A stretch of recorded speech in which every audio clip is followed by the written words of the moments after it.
मैं तो दूर से चल के आई, तेरे दर्शन करने आई, मेरा बेड़ा लगा दो पार प्रभु जी।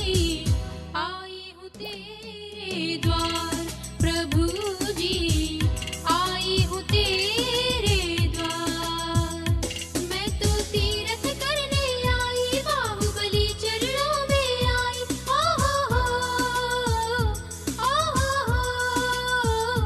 मैं तो तीरथ करने आई, बाहुबली चरणों में आई। ओ हो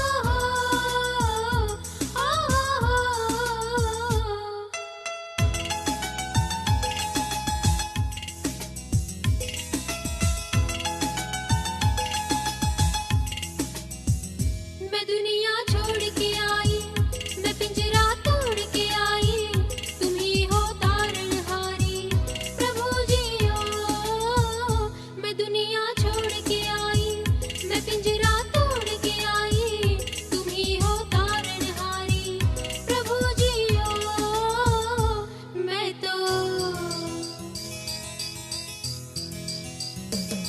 तो अभिषेक करवाऊं, पापी कर्मों को छुड़ाऊं, मेरा बेड़ा लगा लो पार प्रभु जी।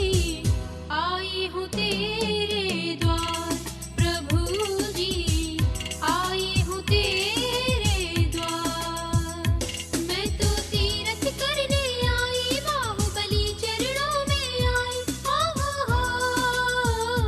ओ मैं तो तीरथ करने आई, बाहुबली चरणों में आई। ओ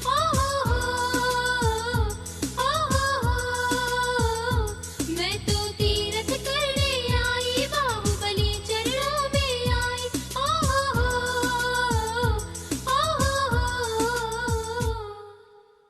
बहुत सुंदर प्रस्तुति। कितने छोटे बच्चों ने, देखिए पता क्या होता है, एक बार जोरदार तालियों से बच्चों का उत्साहवर्धन करें। हम सब में से अगर कोई कोई कह दे ना, आओ भाभी आप यहाँ आगे कर लो, तो एकदम हमारी हिम्मत नहीं होती। होती है क्या? सबकी होती है? नहीं होती है? हाँ या ना बोलो। नहीं होती ना? तो देखो ये छोटे बच्चों ने एकदम से आगे अपनी प्रस्तुति दी। एक बार फिर से उनके लिए बहुत बहुत बहुत बहुत जोरदार उनका स्वागत, अभिनंदन। अब आइए शुरू करते हैं वो क्षण।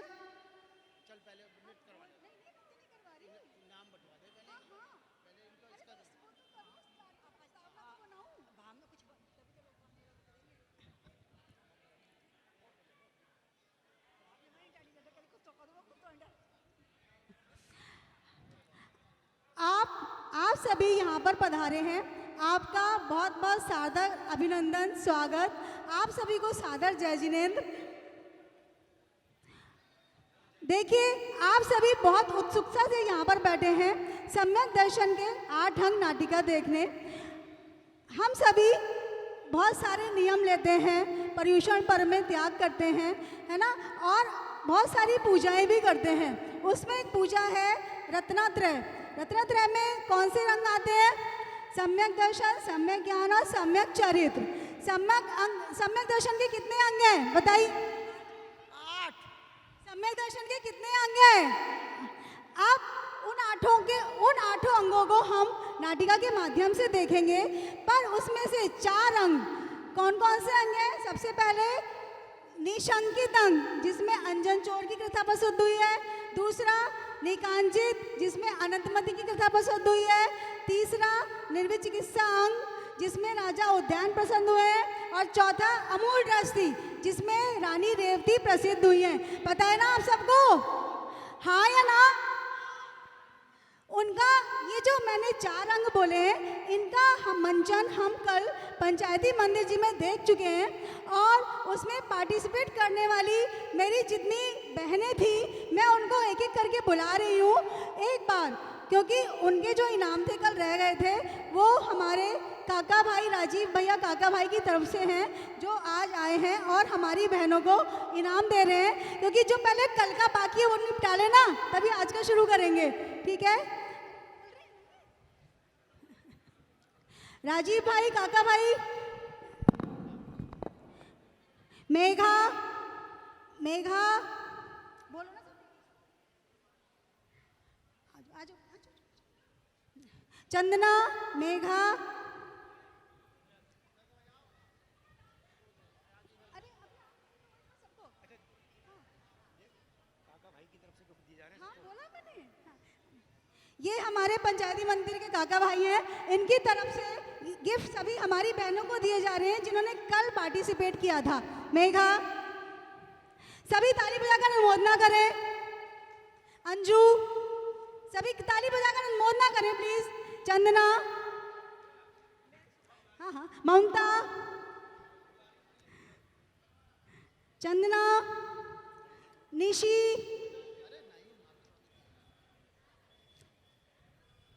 आ जाओ। तरुण भैया, तरुण भैया, राजीव जी जाओ। तरुण भैया, ये आ नहीं रहे। आशीष भैया, आशीष भैया, आशीष भैया, प्रीति भाभी आप आशीष भैया की तरफ से उनकी मिसेस गिफ्ट ले रही हैं और मैं बुलाना चाहूंगी राजीव जी को। देखिए एक राजीव जी दूसरे राजीव जी को किस तरह से अभिवादन कर रहे हैं। अगला नाम नीलम जैन।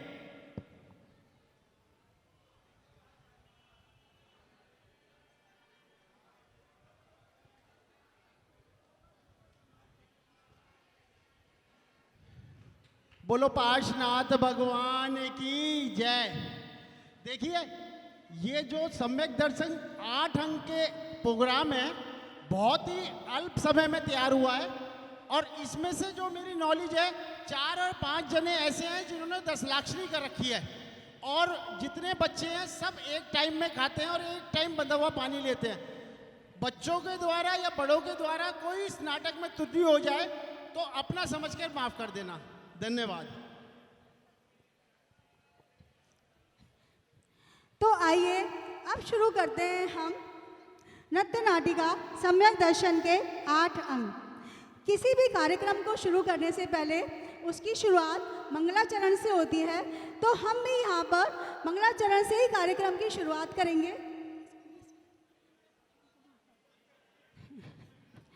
तो मंगलाचरण को प्रस्तुत करने आ रही हैं श्रुति जैन और भव्या।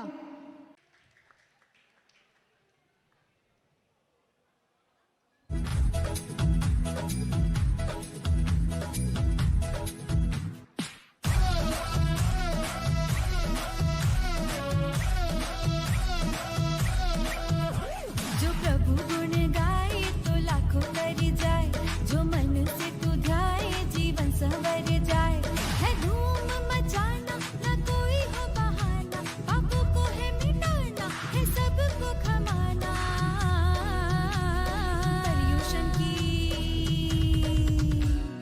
पर्युषण की बेला है, भक्तों का मेला है, त्याग तपस्या की लड़ियां लगी। प्रभु गुण गाना है, संयम अपनाना है, चौमासी की घर घर में धूम मची।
स्पर्श तेरा पाया जो भी भव से तर जाए, उड़ी उड़ी जाए, उड़ी उड़ी जाए, दिल की पतंग देखो उड़ी उड़ी जाए।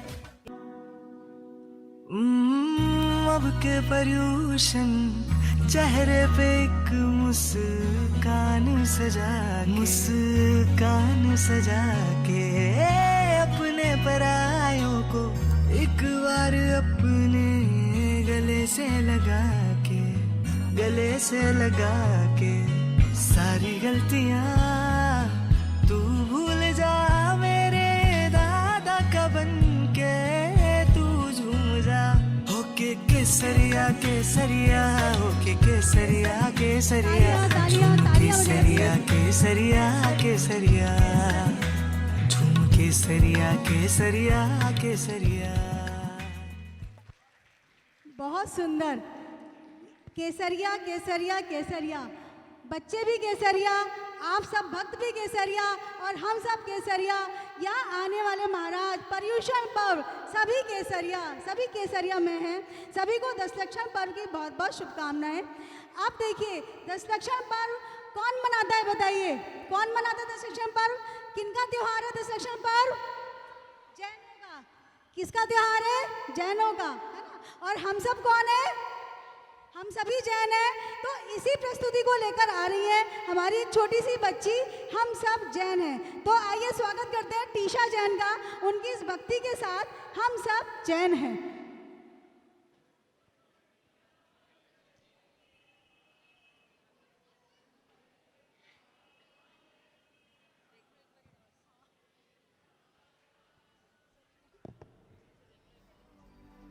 प्रभु वीर ने मुक्ति का पथ दिखाया, पथ को हमने ही पंथ बनाया, पथ के ऊपर एक बिंदु लगाया, बिंदु में उलझे सिंधु भुलाया, इस पंथवाद ने हमें कहां तक पहुंचाया, किससे जीते हमने किसे हराया, हमने किसे हराया।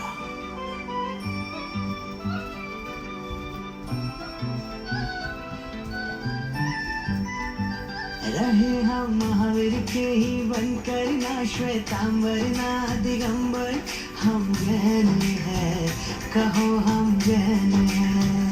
रहे हम महावीर के ही बनकर, ना श्वेतांबर ना दिगंबर, हम जैन हैं, कहो हम जैन हैं। और लेकर पुण्य का ये सागर जन्मे जैन कुल के अंदर, हम जैन हैं, कहो हम जैन हैं।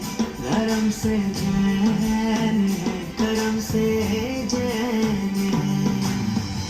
संतों का ग्रंथों का हमने सार नहीं जाना, अनेक मत बना दिए, अनेकांत नहीं जाना।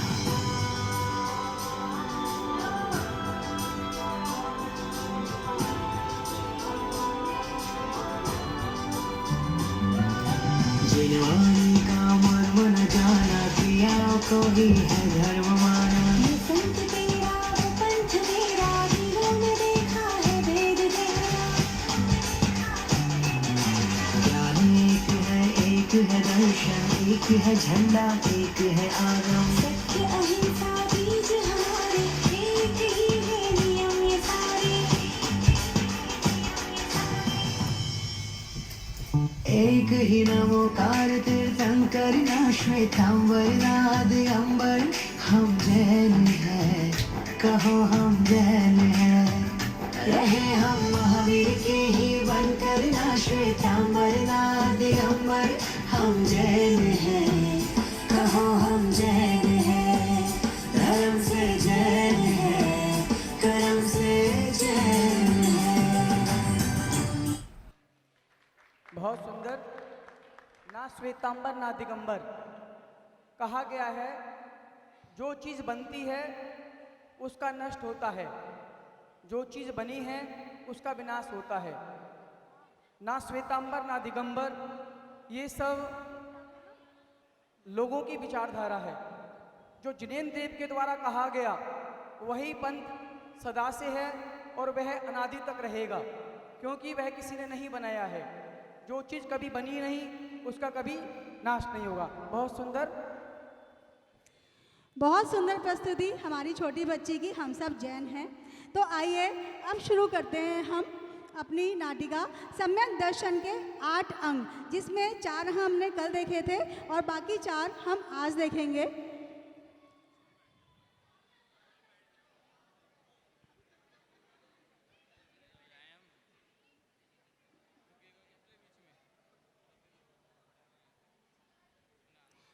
जहाँ से हमने कल नाटक रोका था वहीं से शुरू करें। सम्यक मिथ्यात्व की बातचीत चल रही थी कि उन्होंने 4 अंग देखे थे जो स्वाश्रित थे, क्योंकि सबने अपने ऊपर ही काम किया था। अब ये 4 अंग जो पराश्रित है। मिथ्यात्व सम्यक दर्शन की कितनी महिमा है। सच्ची श्रद्धा के बल पर अंजन निरंजन बन गया। व्रत की महिमा से अनंतमती स्वर्ग चली गई। और अरे रहने दो सम्यक्त्व, अपनी 1-2 घटनाओं से मत इतराओ। आज भी चमत्कार को ही नमस्कार है। क्या कहा? तुमने देखा नहीं? इतना बड़ा चमत्कार देखने पर भी क्या रानी रेवती ने नमस्कार किया? नहीं। सच्ची श्रद्धा में अद्भुत शक्ति होती है।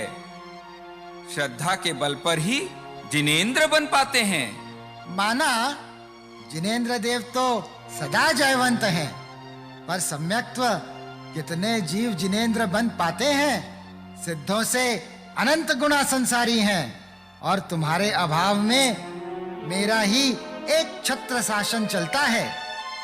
कर्तृत्व के अहंकार में वस्तु सत्य तुम्हारी आंखों से ओझल हो गया है। स्वभाव में स्वयं तो परमात्मा हैं, किंतु तुम्हारे कारण वे सुखी और दुखी होते हैं। संसार का मूल कारण तुम ही हो मिथ्यात्व। अभी तक तुमने स्वाश्रित 4 अंगों की महिमा देखी है। अब 4 अंग जो पराश्रित हैं उनकी महिमा भी देखो, तब तुम्हें समझ में आएगा कि मैं क्या हूं। चलो उसे भी देख लेते हैं।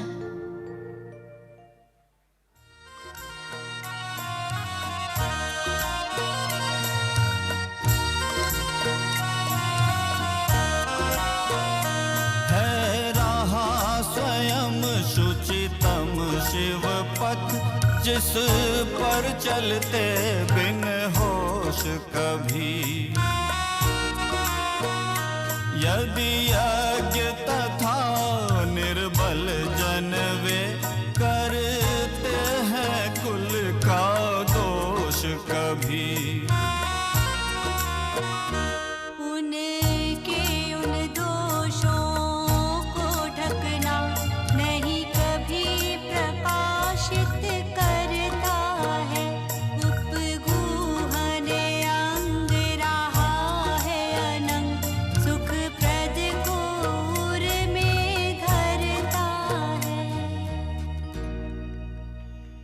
निज गुण और पर अवगुण ढाके दोषों की ओर दृष्टि होने से पर में स्थित श्रेष्ठ गुण भी दृष्टिगोचर नहीं होते, तथा गुणों की ओर दृष्टि होने पर दोष दिखना संभव नहीं है। उपगुहन के उपलब्धि की भूमिका दूसरे के अवगुणों को ढांककर उनके गुणों को प्रकट करके प्राप्त होती है। इस प्रसंग में आचार्य समंत भद्र स्वामी ने सेठ जिनेंद्र भक्त को स्मरण किया है। सौराष्ट्र देश की ताम्रलिप्त नगरी में जिनेंद्र भक्त सेठ के सतखंडा महल के ऊपर अनेक रक्षकों से सहित श्री पार्श्वनाथ की प्रतिमा के ऊपर छत्रत्रय में एक विशेष प्रकार का वैडूर्य मणि रत्न लगा हुआ है।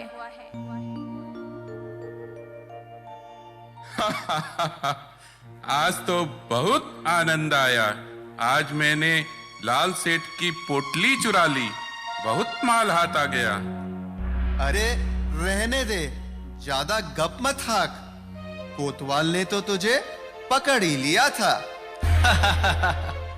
अपना तो ऐसा छोटा मोटा हाथ मार लेने का, पकड़े भी जाने से छोटा मोटा चोरी का बड़ा सजा भी नहीं मिलने का। वो तो है, लेकिन हम लोगों में तो उत्तम दर्जे का चोर तो सूर्य चोर ही है। इसमें क्या शक है? मैं तो अपने कार्य में बहुत माहिर हूँ। मैं तो कुशल चोर हूँ। अच्छा, कुशल चोर। जिनेंद्र भक्त के मंदिर के छत्र से वैडूर्य मणि रत्न चुरा कर लाओ तो जानू। वैडूर्य मणि रत्न? अरे मैं तो इंद्रराज के सिंहासन का छत्र भी चुरा कर ला सकता हूँ। वैडूर्य मणि क्या चीज है? यह तो बहुत आसान कार्य है। इंद्र के सिंहासन का छत्र चुराना तो संभव हो सकता है, पर सेठ के यहाँ से रत्न चुराना असंभव है। दिन रात पहरा रहता है। मुझे अपने कौशल पर विश्वास है। मैं इस रत्न को जरूर चुराऊंगा।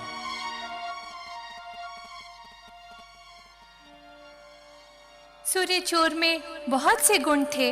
वाक्पटुता में भी निपुण था। अतः उसने क्षुल्लक का रूप धारण किया एवं कुछ लोगों के साथ सेठ के नगर की सीमा पर पहुंचा। सेठ जी को पता चला तो उसकी अगवानी की।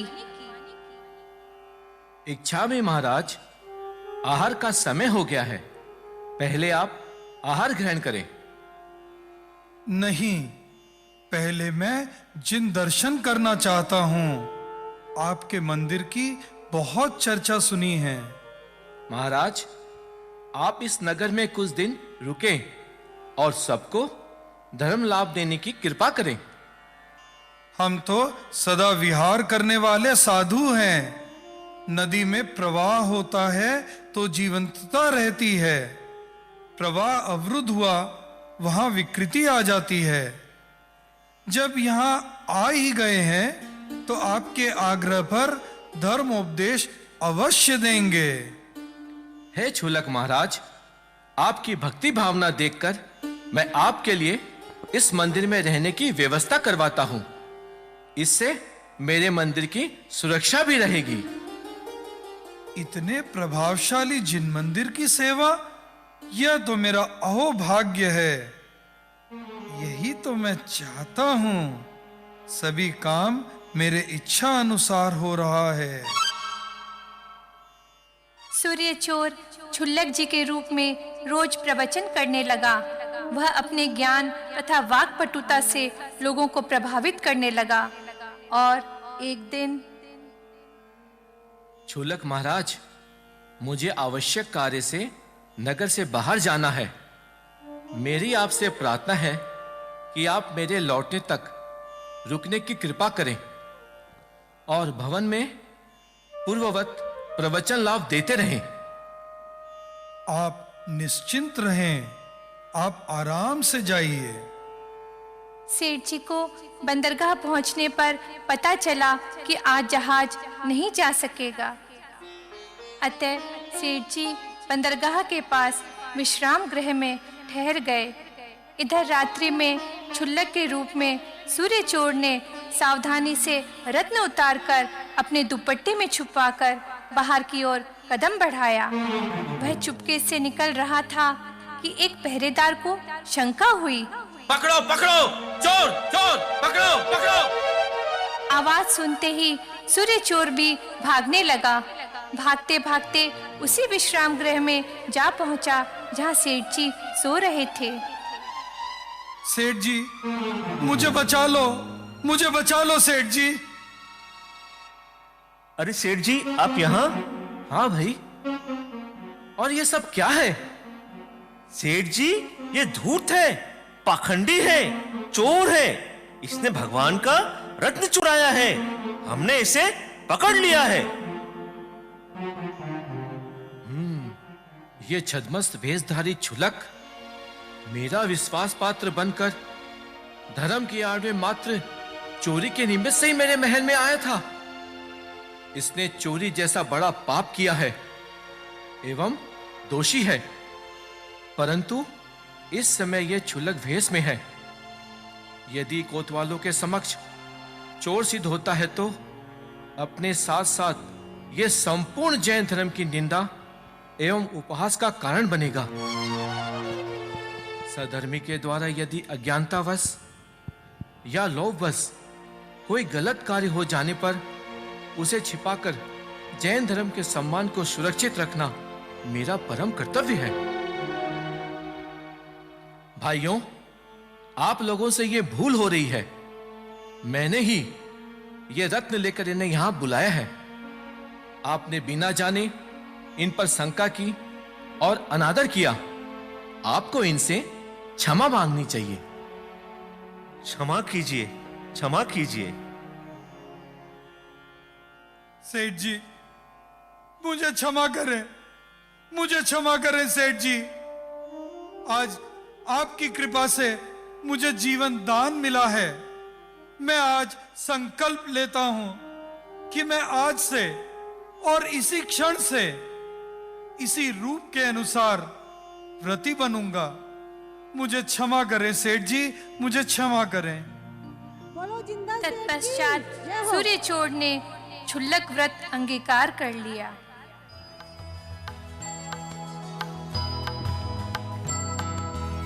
सूर्य चोर के पाप को सेठ जिनेंद्र छिपाए, तर्क युक्ति आगम सहित पुनः मार्ग में ल्याए, पुनः मार्ग में ल्याए। नहीं धर्म धार्मिक बिना उपगूहन अनिवार्य, पापी से नहीं पाप से घृणा हो धर्म सिखा। बोलो जिंदा सेठ की, जिंदा सेठ की, उपगुहा नंग की। सिखा। उन्होंने दूसरे का दोष छिपाया ताकि जिन धर्म की प्रभावना हो सके।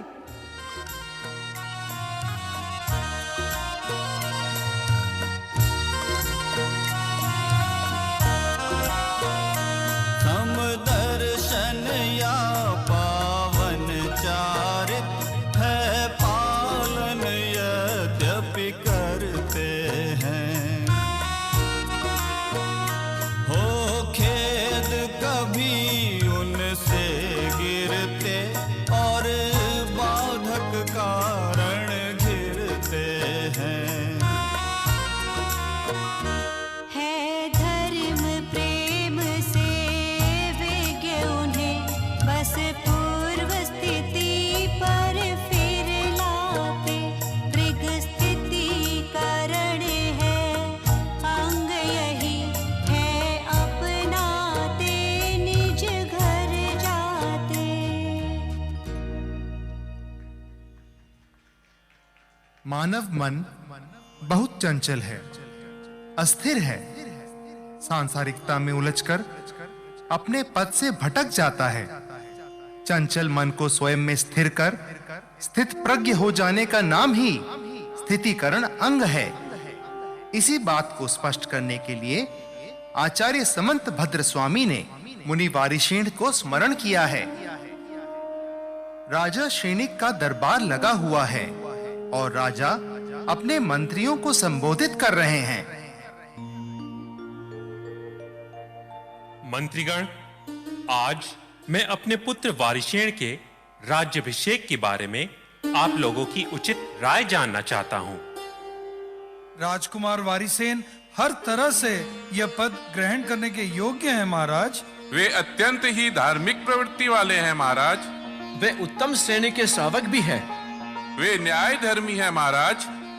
अचानक श्री कीर्ति नामक एक सेठानी दौड़ते दौड़ते आती है।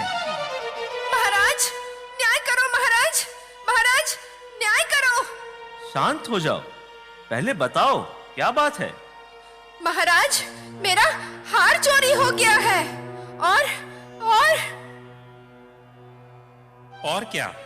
घबराओ मत, धीरज रखो और बताओ। महाराज, अपराध क्षमा करें महाराज। मेरा हार चुराने वाला और कोई नहीं, राजकुमार वारिशेन है। क्या? क्या कहा?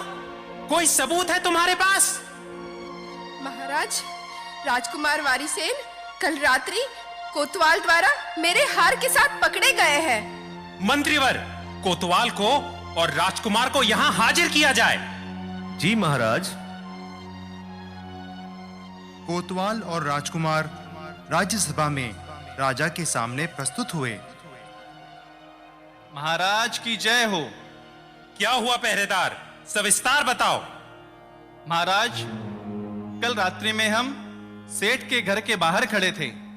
अचानक अंधेरे में हमें चमकती हुई चीज भागती हुई सी दिखाई दी। हम उसके पीछे भागते भागते शमशान भूमि पहुंचे। परंतु महाराज क्षमा करें, हमने जो देखा वो अविश्वसनीय था। वहां पर राजकुमार खड़े थे और उनके पास ये हार गिरा हुआ था। देखो इस पापी का नीच कर्म, जो शमशान में जाकर ध्यान लगाता है, लोगों को यह बतलाकर कि मैं धर्मात्मा हूं, ठगता है, धोखा देता है, जिसे मैं राज सिंहासन पर बैठाकर संसार का अधीश्वर बनाना चाहता था। मैं नहीं जानता था कि वह इतना नीच होगा। मंत्रीवर, चांडाल को आज्ञा दीजिए कि इस मूर्ख का मस्तक धड़ से अलग कर दे। राज्यसभा में महाराज की ऐसी कठोर आज्ञा सुनकर सबकी आंखों में आंसू भर गए और चांडाल राजकुमार को शमशान ले गए।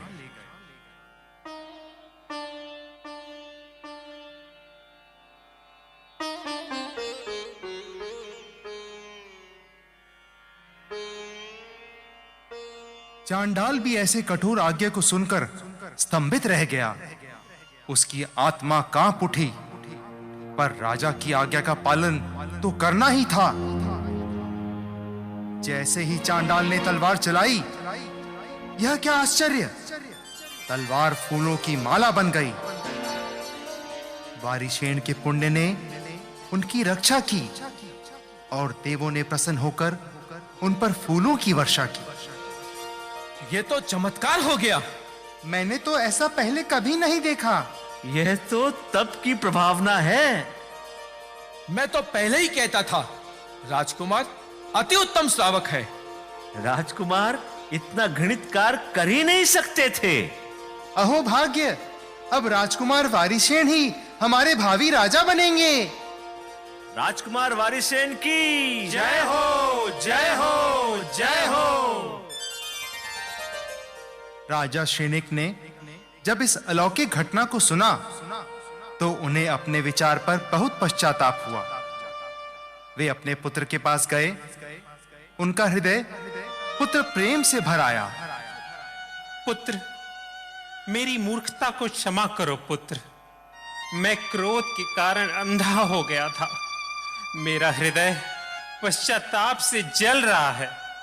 मुझे क्षमा करो पुत्र, क्षमा करो। पिताजी, आप ये क्या कह रहे हैं? आपने तो अपने कर्तव्य का पालन किया है। आपकी नीति परायणता देखकर मेरा हृदय आनंद के समुद्र में लहरें ले रहा है। आपने तो अपने पवित्र वंश की लाज रख ली है।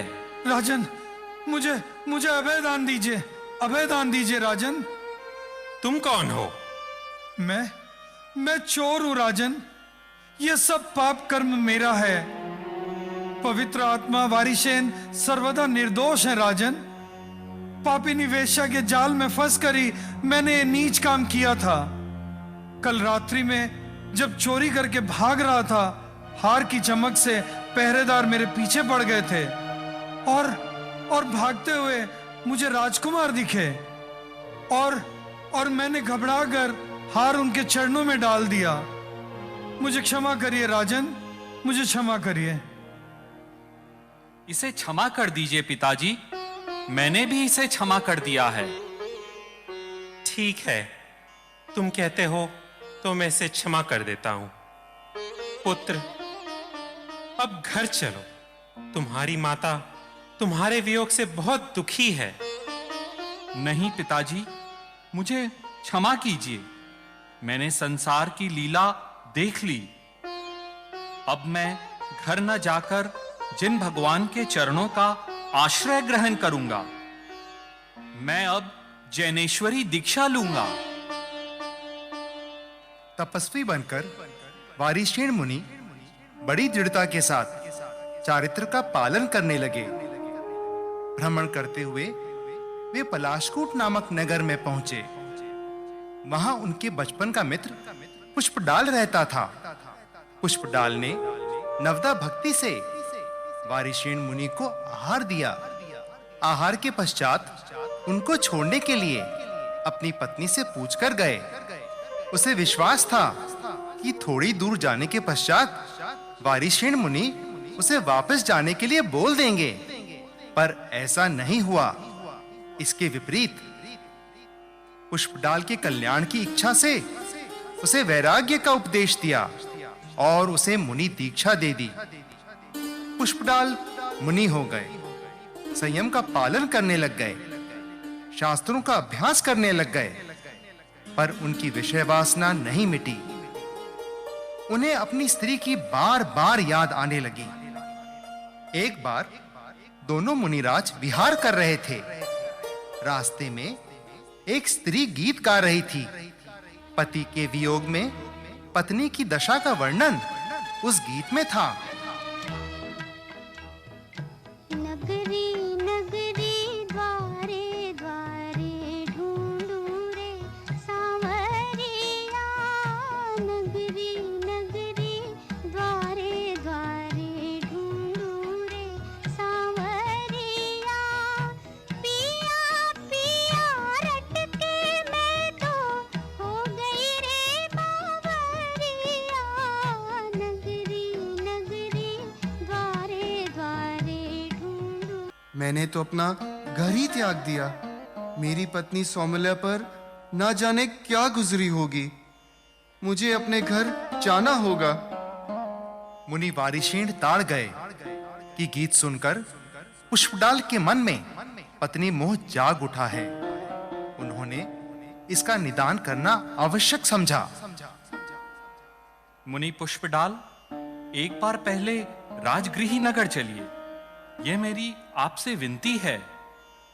ठीक है, पहले आपके नगर में चलेंगे, फिर मैं अपनी सौमल्या से मिलने चला जाऊंगा। वारिशीण मुनिराज ने अपने आने की खबर रानी चेलना को दी। महारानी की जय हो। बताओ, कैसे आना हुआ? महारानी जी, आपके पुत्र वारिशेन मुनिराज राजगृही नगरी में पधारे हैं। उन्होंने कहलवाया है कि वे सीधे अंतःपुर में प्रवेश करेंगे। सभी रानियों को पूर्ण श्रृंगार के साथ उपस्थित रहने को कहा है। अरे, ये क्या बात है? वारिसेन तो मुनि दीक्षा ले चुके हैं, मुक्ति रानी का परिचय पा चुके हैं। फिर ये संदेश? अवश्य ही इसमें कोई रहस्य है। दासी, जाओ और 2 सिंहासन लेकर आओ, एक रत्न जड़ित और एक काष्ठ निर्मित। महारानी जी, इस प्रकार अलग अलग आसन लगाने के पीछे क्या कारण है?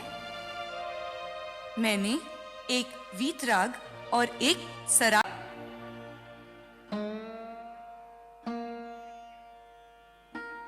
नमोस्तु स्वामी, आइए उच्चासन पर विराजिए। वीतराग आसन पर वारिशीण मुनि परिमार्जन करके बैठते हैं, किंतु पुष्पडाल मुनि ने रत्न जड़ित सिंहासन पर बैठने में कोई संकोच नहीं किया। महारानी यह सब देख रही थी। वारिसेन अंतःपुर में आए जरूर हैं, पर उनके अंतरंग से अंतःपुर समाप्त हो चुका है। वे पूर्ण रूप से स्वयं में ध्यानस्थ है। लगता है इसमें कोई रहस्य छिपा हुआ है। रानी चेलना के कहने पर अप्सराओं जैसी सुंदर सभी रानियां उपस्थित हुईं।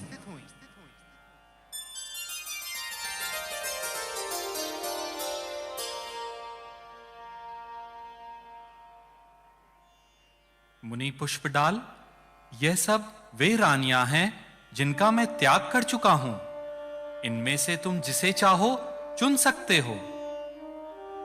पुष्पडाल अंदर ही अंदर चिंतन करने लगे। उन्हें अपनी मूर्खता पर बड़ा खेद हुआ। वे बहुत लज्जित हुए। वे वारिशेन मुनि के चरणों में गिर गए। नमोस्तु भगवान। प्रभु, आप धन्य हैं। आपने लोभ रूपी पिशाच को नष्ट कर दिया है। आप ही ने जिन धर्म का सार समझा है। संसार में वे पुरुष ही धन्य हैं, महात्मा हैं, जो आपके समान संसार की सब संपत्ति को ठोकर मारकर वैरागी बनते हैं।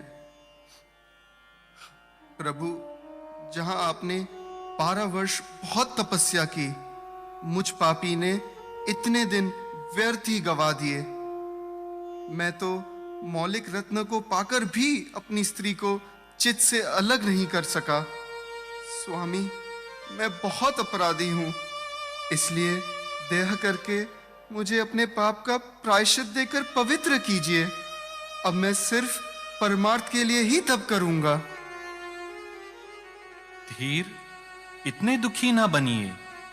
पाप कर्म के उदय से कभी कभी अच्छे अच्छे विद्वान भी हदबुद्धि हो जाते हैं। इसमें कोई आश्चर्य की बात नहीं है। यह अच्छा ही हुआ कि तुम सही मार्ग पर आ गए हो। धन्य हो मुनिराज, धन्य हो। आपकी वीतरागता पूजनीय है। बोलिए वारिसेन मुनि। बिन जटिल भाव यूं साधर्मी से प्यार करो। हो तरल भाव हो सरल भाव, नित ही समुचित व्यवहार करो।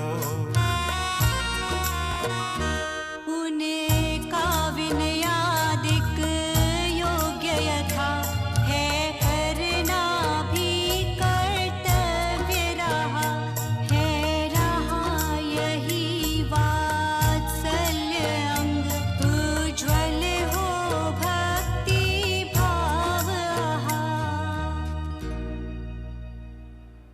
सम्यक दर्शन के 8 अंगों की शरीर के अंगों से तुलना में वात्सल्य अंग को सम्यक्त्व का हृदय बतलाया है। शरीर का प्रमुख अंग है हृदय। हृदय ने काम बंद कर दिया तो जीवन समाप्त। इसी तरह जब तक वात्सल्य है, सम्यक दर्शन है।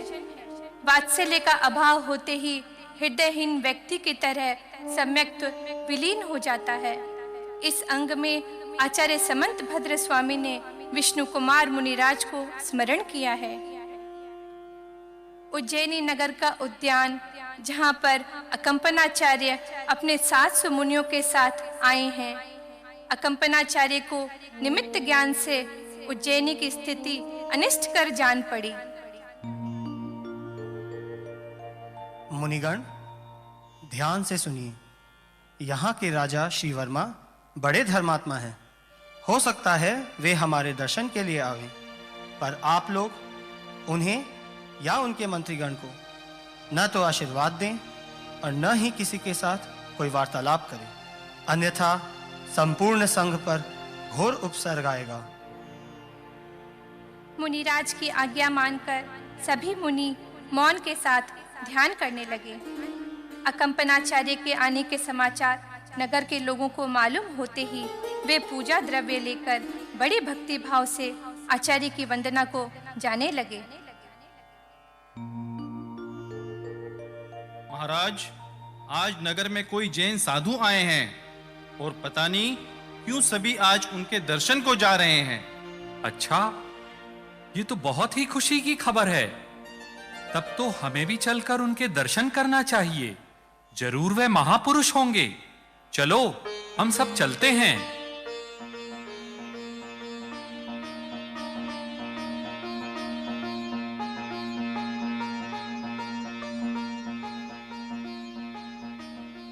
राजा के 4 राजमंत्री थे, बलि, बृहस्पति, प्रहलाद और नमुची। ये चारों ही धर्म के कट्टर शत्रु थे। राजा मंत्रियों सहित मुनिराज के पास जाते हैं। राजा ने सब मुनियों को भक्ति पूर्वक नमस्कार किया, पर किसी भी मुनिराज ने आशीर्वाद नहीं दिया। सब ध्यान में ही बैठे रहे। मंत्री बलि, लगता है दिव्य अनुष्ठान के कारण साधु जन निष्प्रिय हैं। हमें यहाँ से चलना चाहिए। मुझे तो सारे मुनि बैल लगे। क्यों मंत्री बृहस्पति? ठीक कहते हो मंत्री बलि, सब के सब नितांत मूर्ख हैं। यही तो कारण है कि सब मौन बैठे हुए हैं। तुम्हारा क्या विचार है मंत्री प्रहलाद?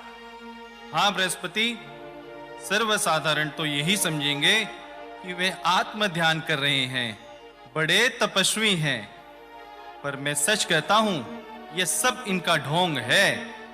अपनी पोल न खुल जाए इसलिए इन लोगों ने मौन रहने का कपट जाल रचा है। अरे मंत्री नमूची, वो सामने से उसी संघ के मुनि आ रहे हैं ना? हाँ हाँ, वही दंभिक मुनि हैं।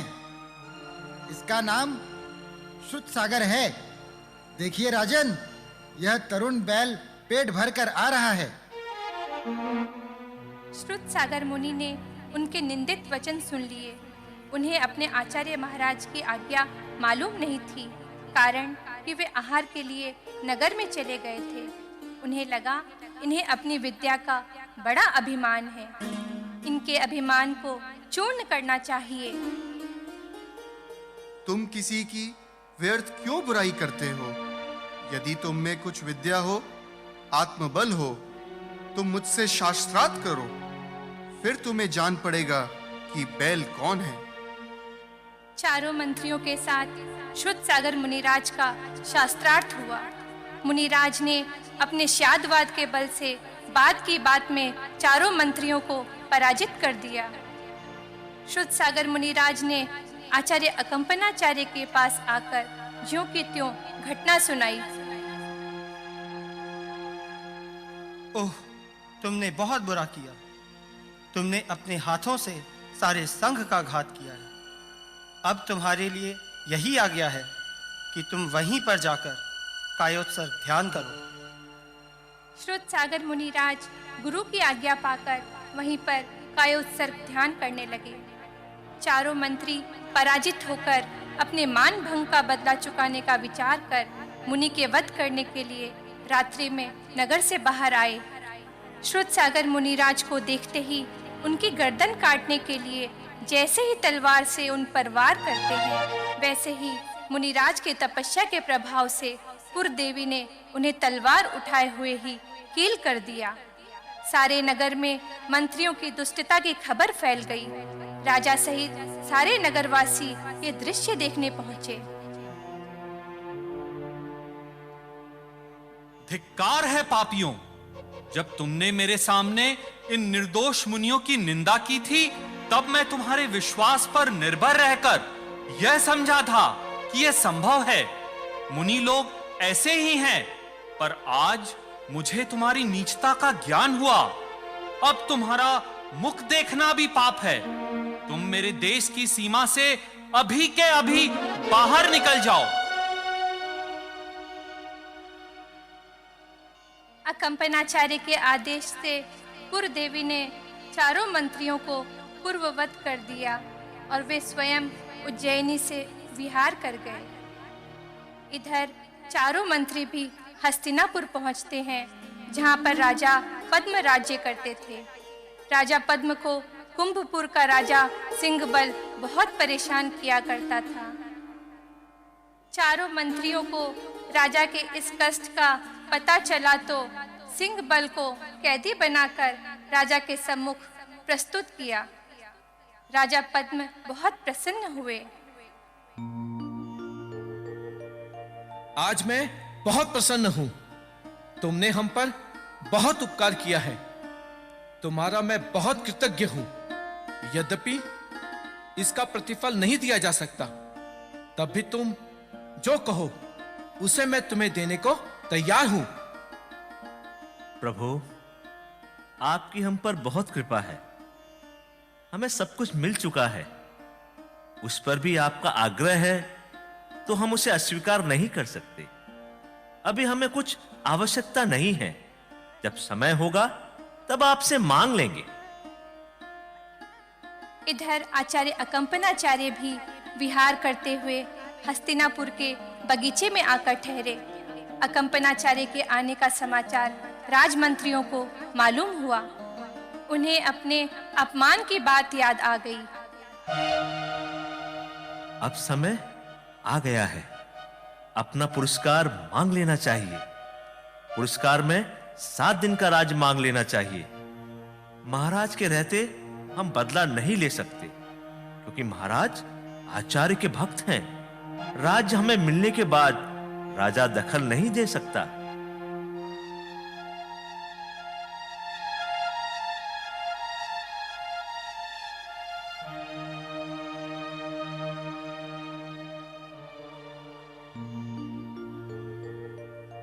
कहो मंत्रीवर, कैसे आना हुआ?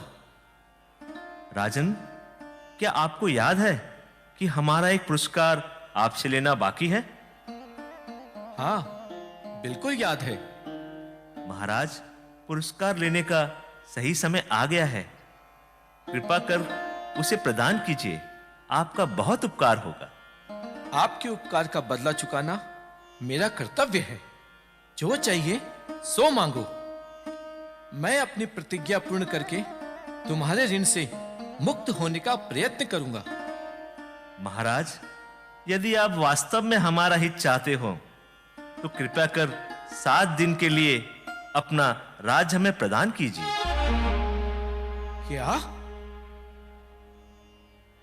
राजा को किसी बड़े भारी अनर्थ की आशंका हुई, पर अब वे वचनबद्ध हो गए थे। उन्हें राज्य देना ही पड़ा।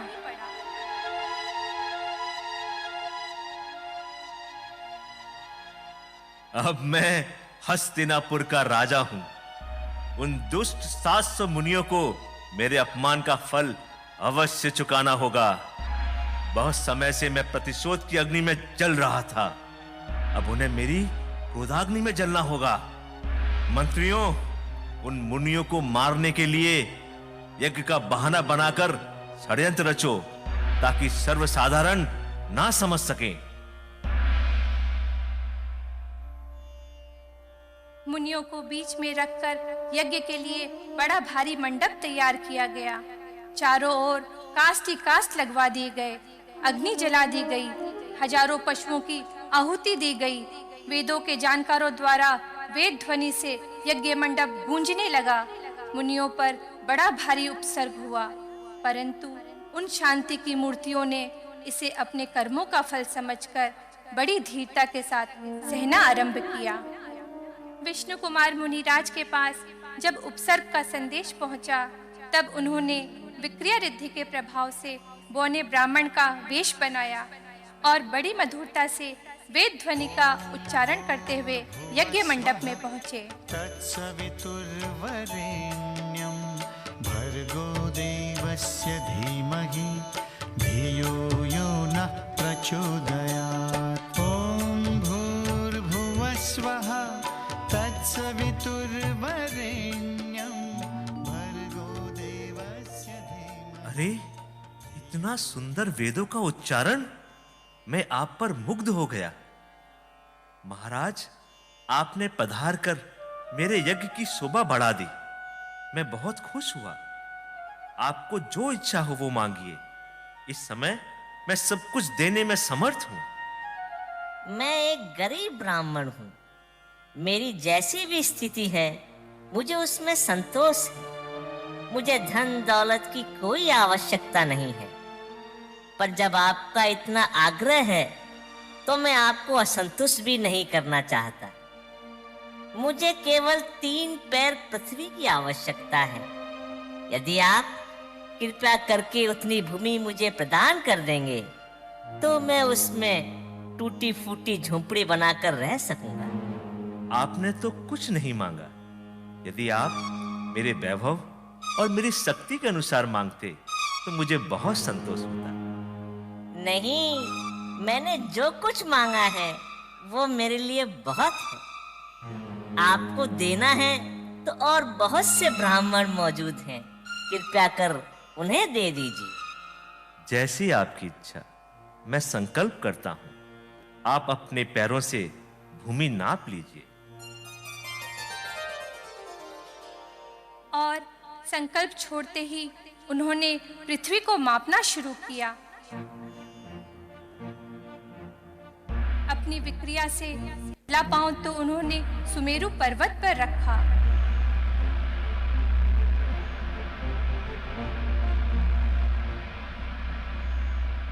और दूसरा मानुषोत्तर पर्वत पर।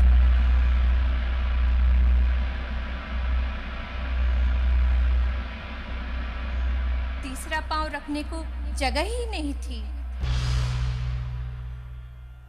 अब बोलो बली, तीसरे पैर का क्या करूं? तुम पर ही रख दूं क्या?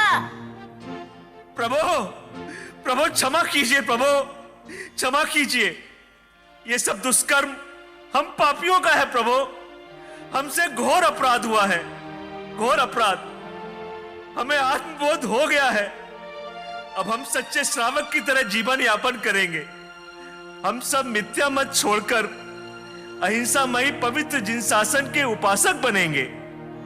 क्षमा करें प्रभु, क्षमा करें, क्षमा करें प्रभु, क्षमा करें, क्षमा करें प्रभु, क्षमा करें। नमोस्तु गुरुदेव।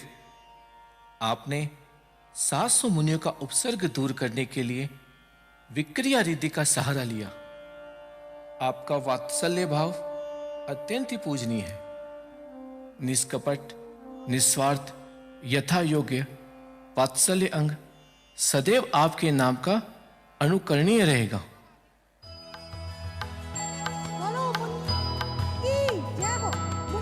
सात शतक मुनि पर हुआ बलि का क्रूर प्रयास।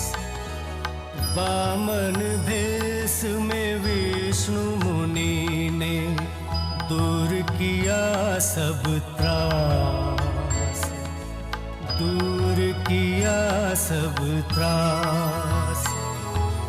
गौ पक्ष संप्रीति हो साधर्मी के साथ। स्नेह प्रेम वात्सल्य ही हरे चतुर गतिवास,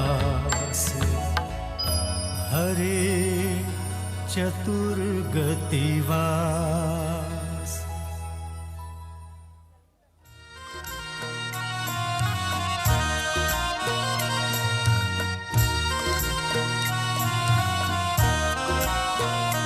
जन अंधकार अज्ञानमयी वो फैल रहा हो कभी कहीं।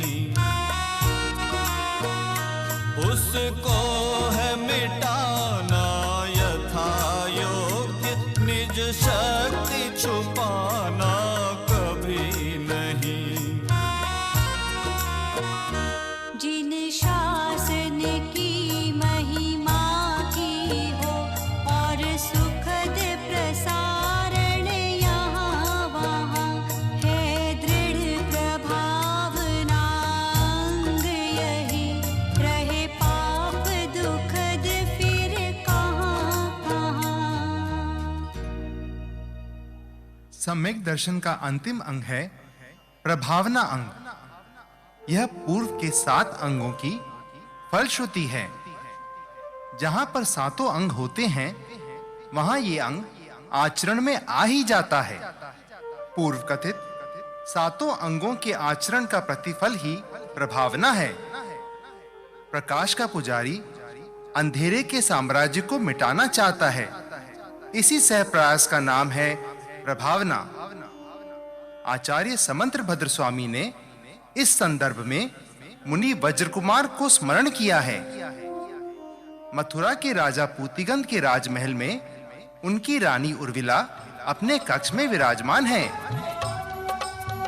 नाम है तेरा तारनहारा, कब तेरा दर्शन होगा। जिनकी प्रतिमा इतनी सुंदर, वो कितना सुंदर होगा, वो कितना सुंदर। हमारी महारानी जैन धर्म का प्रचार प्रसार करने में सतत संलग्न रहती है। हाँ, तभी तो प्रतिवर्ष अष्टानिका पर्व में जिनेंद्र देव की रथ यात्रा निकालकर उत्सव करती हैं। हमारा अहोभाग्य है कि हमें जिन धर्म के प्रभावक की सेवा का अवसर मिला है। ठीक कहती हो सखी। जिन शासन की महिमा प्रकाशित करने वाला लोगों के हृदय में व्याप्त अज्ञान के अंधकार का समुचित रूप से नाश कर देता है, हमारी महारानी निश्चित रूप से सम्यक दृष्टि श्राविका है। राजा पूतिगंध नगर के किसी उद्यान में अपने मंत्री के साथ टहल रहे हैं। उसी उद्यान में दरिद्रा नामक युवती भी घूम रही है। दरिद्रा रूपवती है। अचानक राजा की नजर दरिद्रा पर पड़ती है।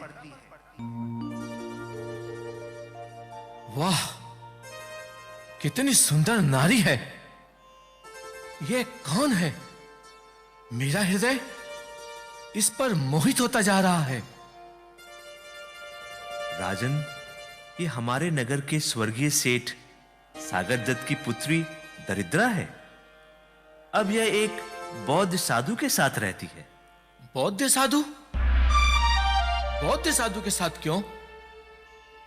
राजन, माता पिता के देहांत के पश्चात उस कन्या का जीवन बड़े ही कष्ट में बीत रहा था। दरिद्रा लोगों के घर के फेंके हुए चावल खा के जी रही थी। एक दिन एक दिगंबर मुनिराज ने उसे देखकर भविष्यवाणी की कि एक दिन ये राजा की पटरानी होगी। भिक्षा के लिए भ्रमण करते हुए एक बौद्ध साधु ने मुनिराज के वचन सुनकर विचार किया कि जैन मुनि का कथन अन्यथा नहीं हो सकता, और वो दरिद्रा को अपने स्थान पर ले गया और उसका पालन पोषण करने लगा। मंत्रीवर, मैं इसे अपनी पटरानी बनाना चाहता हूं। ऐसा संदेश बौद्ध साधु तक पहुंचा दिया जाए। क्षमा करें महाराज, पर उस बौद्ध साधु की एक शर्त है। शर्त? कैसी शर्त है? राजन, बौद्ध साधु उसी को दरिद्रा सौंपेंगे जो बौद्ध धर्म को स्वीकार करेगा। पर आप तो जैन धर्म के अनुयायी हैं। आप कैसे? मुझे अब कुछ नहीं सुनना। मुझे तो बस उसे अपनी पटरानी बनाना है। मुझे हर शर्त मंजूर है। आप शीघ्र ही बौद्ध साधु तक मेरा संदेश भिजवा दें। राजा ने इस प्रकार बौद्ध धर्म को अपनाया। सच है, काम वासना के वशीभूत होकर धर्म परिवर्तन तो क्या, लोग बड़े बड़े अनर्थ कर बैठते हैं। दरिद्रा का महाराज के साथ विवाह हो गया। दरिद्रा इस समय बुद्ध दासी के नाम से प्रसिद्ध है। बुद्ध दासी पटरानी बनकर बौद्ध धर्म का प्रचार करने में सदा तत्पर रहने लगी। और अष्टानिका पर्व आया। रानी उर्विला राजा पूतिगंध से मिलने हेतु संदेश भिजवाती हैं। महारानी जी, महाराज पधार रहे हैं।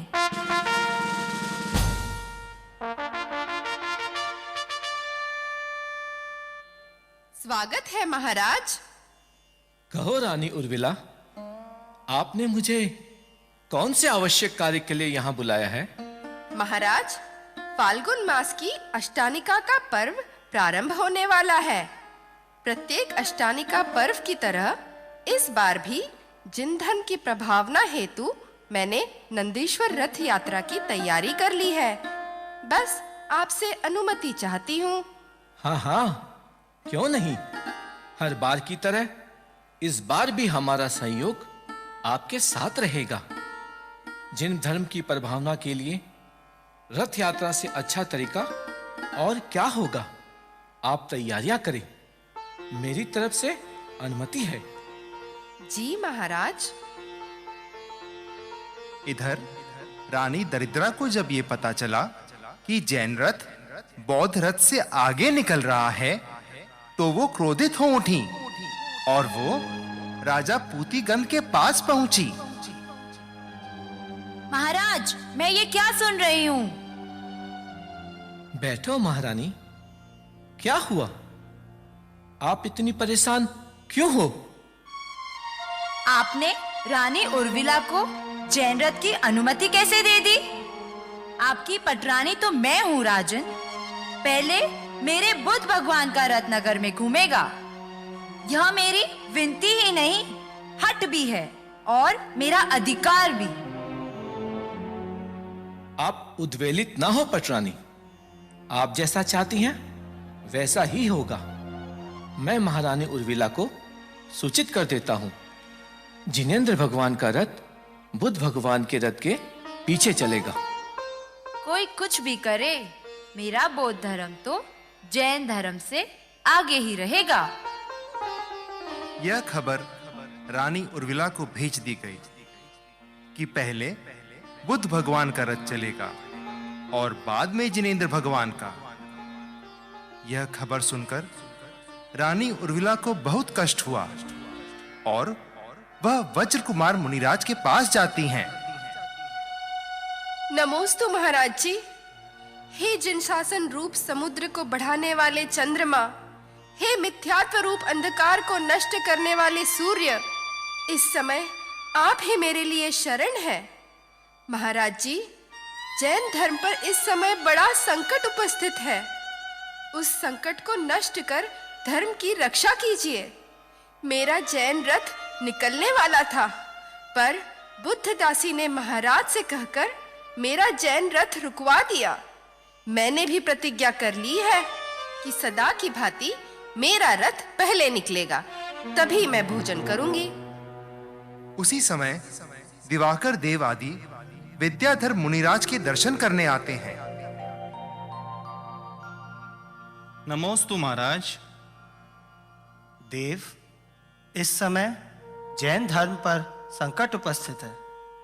बुद्ध दासी ने उर्विला का रथ रुकवा दिया है। आप समर्थ हैं, आप जिस तरह बन सके उसका रथ निकलवाइए। मैं आपको जिन धर्म और धर्मात्मा दोनों की रक्षा का दायित्व देता हूं। आप धन्य हैं मुनिराज। जिन धर्म की प्रभावना हेतु आपका यह प्रयास युगों युगों तक जाना जाएगा। हर धार्मिक अनुष्ठान के बाद जैन समाज में रथ यात्रा का प्रचलन होगा, जो जैन धर्म की प्रभावना में महत्वपूर्ण योगदान देगा।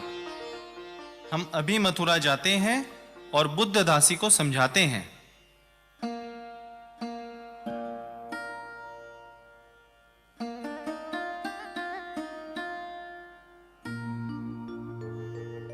रानी दरिद्रा, आपने रानी उर्विला का रथ क्यों रुकवाया है? जो पुरानी रीति है उसे ही पहले होने देना अच्छा है। नहीं, ऐसा नहीं हो सकता। पहले मेरा ही रथ निकलेगा। विद्याधरों ने सीधेपन से अपना कार्य न होता देखकर बुद्धदासी के नियुक्त किए हुए सिपाहियों से लड़ना शुरू किया और बात ही बात में उर्विला रानी का रथ निकलवा दिया। रथ के निर्विघ्न निकलने से सबको बहुत आनंद आया। जैन धर्म की खूब प्रभावना हुई।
ठुमक रथ चलता है, ओए होए वह छतर शीश पे हिलता है, हाय हाय क्या ठुमक ठुमक रथ चलता है, वह छतर शीश पे हिलता है, क्या छाई है जब बहार, जय हो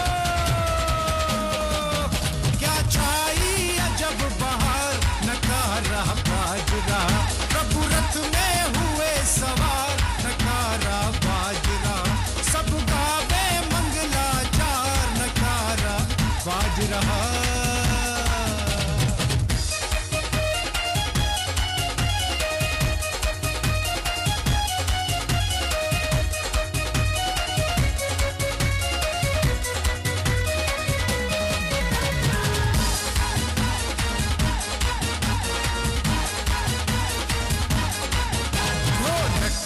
बजे नगाड़ा है, बाजे का सुर अति प्यारा है, ढोलक और बजे नगाड़ा है, बाजे का सुर अति प्यारा है, झांझन की हो झनकार, झांझन की हो झनकार, नगाड़ा बाज रहा प्रभु रथ में हुए सवार, नगाड़ा बाज रहा सब गावे मंगलाचार, नगाड़ा बाज रहा।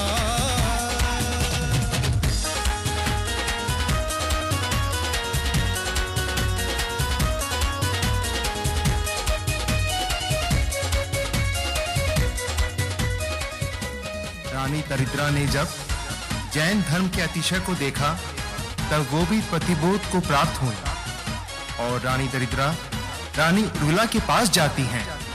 बहन उर्मिला, आपका संकल्प प्रशंसनीय है। आपकी जैन धर्म की श्रद्धा के कारण देवताओं ने भी आपका साथ दिया है।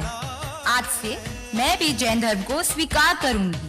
ये भगत बड़ा दिल वाला है, तेरे नाम का ये मत वाला है, वो भव सागर से पार, जय हो वो भव सागर से पार, नकारा बाज रहा प्रभु रथ में हुए सवार, नकारा बाज रहा सब गावे मंगलाचार, नकारा बाज रहा प्रभु रथ में हुए सवार, नकारा बाज रहा सब गावे मंगलाचार, नकारा बाज रहा। तो देखा आपने किस तरह इस से प्रकार रानी की वज्र कुमार मुनिराज ने धर्म प्रेम के वश होकर जैन धर्म की प्रभावना कराई। उसी तरह धर्मात्मा पुरुषों को भी संसार का उपकार करने वाली और स्वर्ग सुख को देने वाली धर्म प्रभावना करनी चाहिए। तो इस तरह आज आपने देखे सम्यक दर्शन के 4 अंग जो पराश्रित थे, जिनमें हमारे राजा प्रसिद्ध हुए, जिन भक्त राजा प्रसिद्ध हुए और हमारी रानी प्रसिद्ध हुई हैं। रानी रेवती ने अमूर्त दृष्टि अंग में प्रसिद्ध हुई है। और आज जो आपने 4 अंग देखे उसमें आपने रानी उर्मिला को देखा जो दृढ़ प्रभावना अंग में प्रसिद्ध हुई, और अपने मुनिराज को देखा जिन्होंने वात्सल्य अंग किया।